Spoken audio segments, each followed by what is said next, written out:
दोस्तों नमस्कार। छठे चरण का भी मतदान आज संपन्न होने जा रहा है। देश की 90% लोकसभा सीटें आज लॉक हो चुकी हैं। केवल 57 सीटें बची हैं जिन पर 1 जून को चुनाव होगा और 4 तारीख को नतीजा आएगा। आज 58 सीटों पर चुनाव हुआ और उन 58 सीटों पर शाम 5 बजे तक जो सूचना आई है 57.7% मतदान हुआ है। ये जिन राज्यों में चुनाव था मोटे तौर पर जरा उनको देख लें तो उसमें बिहार में चुनाव था। बिहार की 8 सीटें थीं, पश्चिम बंगाल की 8 सीटें थीं, दिल्ली की 7 सीटें, हरियाणा की 10 में से 10 सीटें, उत्तर प्रदेश की 14 सीटें, पूर्वांचल की, उड़ीसा की 6 सीटें और कुछ सीटें केंद्र शासित प्रदेशों की भी थी। कुल मिलाकर के 58 सीटों पर मतदान आज संपन्न हुआ। हालात ये है कि इस छठे चरण के चुनाव ने बाजी पूरी तरीके से पलट दी है और ऐसे लगता है कि भाजपा के हाथ से अब चुनाव निकल चुका है।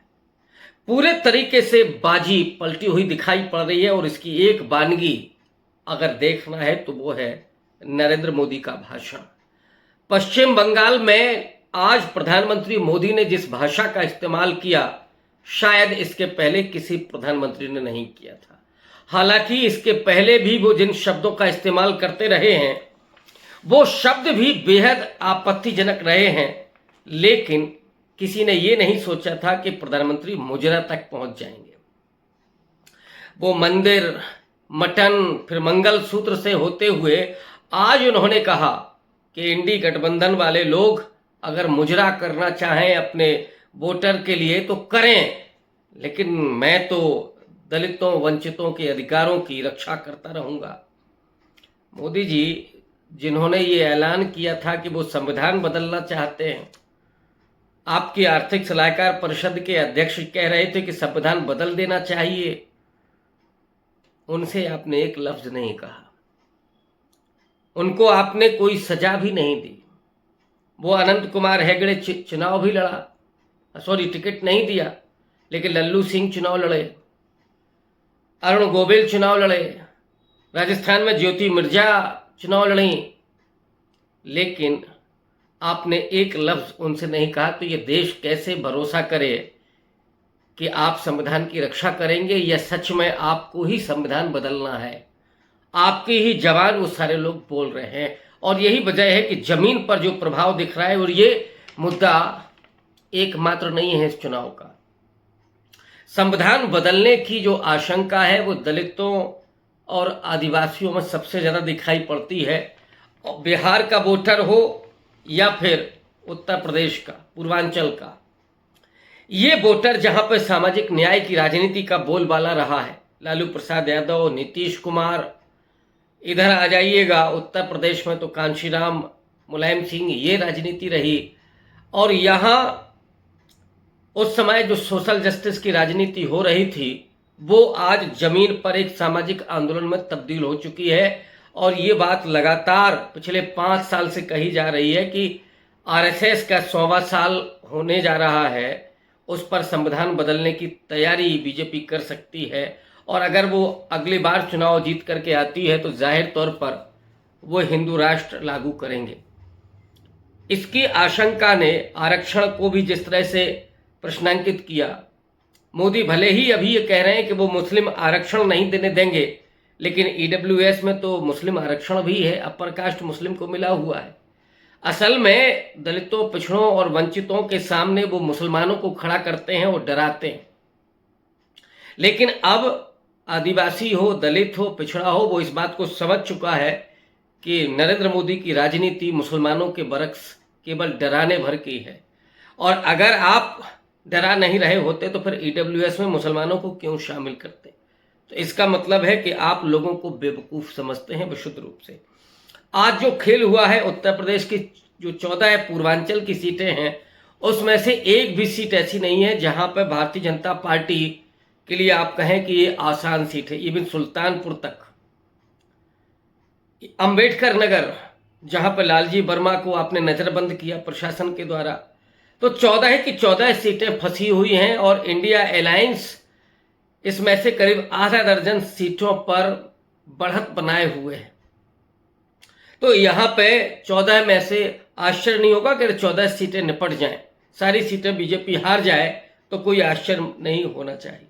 बिहार में जेडीयू चुनाव लड़ रही है इंडिया अलायंस की तरफ से, तो तेजस्वी यादव हैं, कांग्रेस पार्टी है, लेकिन बीजेपी यानी एनडीए के साथ नीतीश कुमार भी हैं, चिराग पासवान भी हैं। आज 4 सीटें करीब जेडीयू लड़ रही थी और उन सीटों पर जो मुकाबला है उसमें भी एनडीए को कमजोर स्थिति दिखाई पड़ रही है।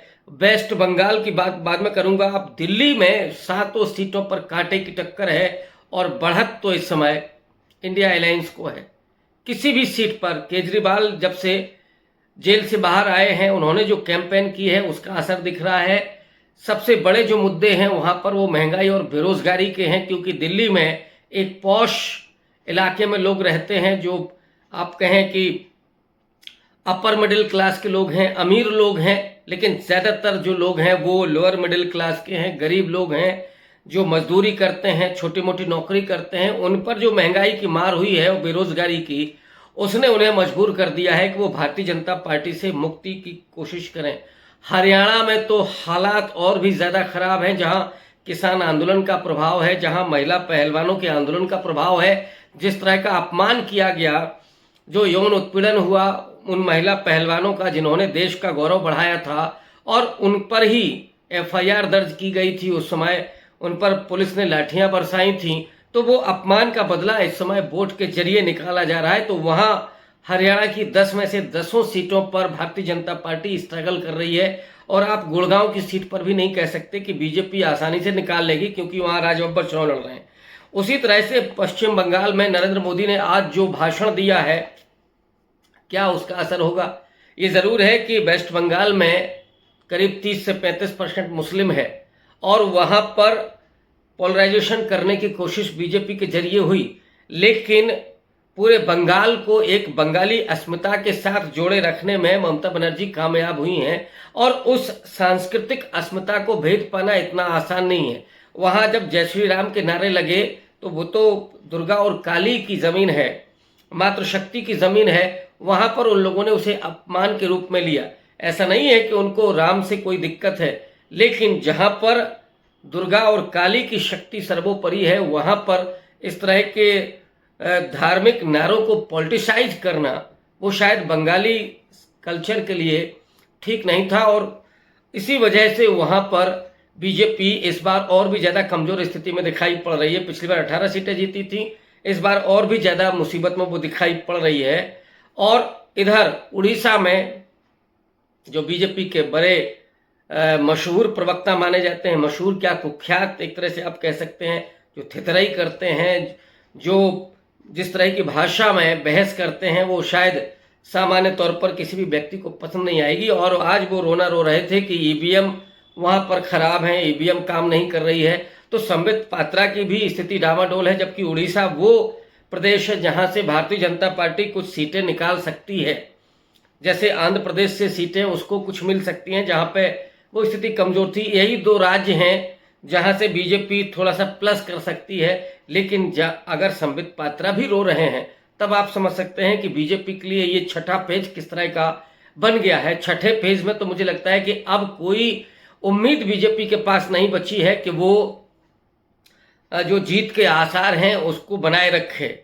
ये चुनाव पूरे तरीके से बीजेपी के हाथ से निकल चुका है, और लोगों ने नरेंद्र मोदी को नकार दिया है, उनके जुमलेबाजी को, उनके झूठ को, उनके उस पूरे अच्छे दिन के वादे को। और जो बेरोजगारी बढ़ी है इस दरमियान, जो असमानता की खाई चौड़ी हुई है, उसने लोगों की मुश्किलें बहुत बढ़ाई हैं, और इसी वजह से लोग अब नरेंद्र मोदी को स्पष्ट रूप से खारिज करते हुए नजर आ रहे हैं। आज उस एक बुजुर्ग महिला का वीडियो दिल्ली का है, जो कह रही हैं कि मोदी बच्चों को नौकरी दे दे, क्योंकि ठेके पर सारी नौकरियां लागू कर दी हैं। तो ये जो आम आदमी से जुड़ी हुई समस्याएं हैं वो अब बोलने लगे हैं, और मुझे लगता है कि ये छठा चरण ही एक तरह से बीजेपी के लिए अंतिम चरण साबित हो रहा है। शुक्रिया।